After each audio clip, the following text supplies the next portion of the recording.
আসসালামু আলাইকুম বন্ধুরা, কেমন আছেন সবাই? আজ থেকে প্রায় ৮ বছর আগে প্রবাস জীবন শুরু করেছিলাম। এই প্রবাস জীবনে এসে জীবনে অনেক বেশি অভিজ্ঞতা হয়েছে।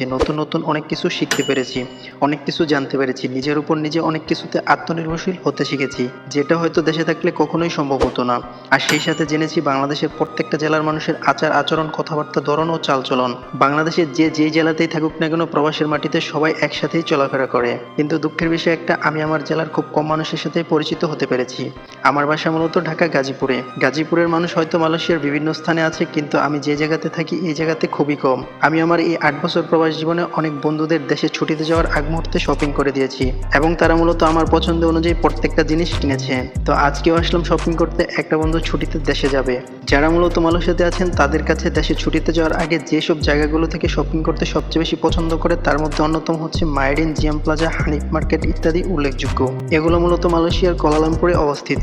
যারা মালয়েশিয়া থেকে আমার ভিডিওটি দেখছেন তারা অবশ্যই জানাবেন আপনার দেশের বাড়ি কোন জেলায়। ইনশাল্লাহ পরবর্তী ভিডিওতে আপনার নাম উল্লেখ করব এবং বন্ধুত্ব করব। আজকের ভিডিওটা মূলত অনেক ছোট, তবে বিদায় নেওয়ার আগে একটা কথা, যেসব ভাইরা মালয়েশিয়াতে আছেন বর্তমানে মালয়েশিয়ার অবস্থা একটু বিপজ্জনক, তাই অবশ্যই বাইরে ঘোরাফেরার ক্ষেত্রে পাসপোর্ট ভিসার সাথে রাখবেন, এবং যেসব ভাইরা অবৈধ আছেন তারা বাইরে ঘোরাফেরা করবেন না। বিভিন্ন দেশে প্রবাস জীবনে থাকা প্রত্যেকটা প্রবাসী ভাইদের জন্য মন থেকে দোয়া ও শুভকামনা। সবাই ভালো থাকবেন, সুস্থ থাকবেন। আল্লাহ হাফেজ।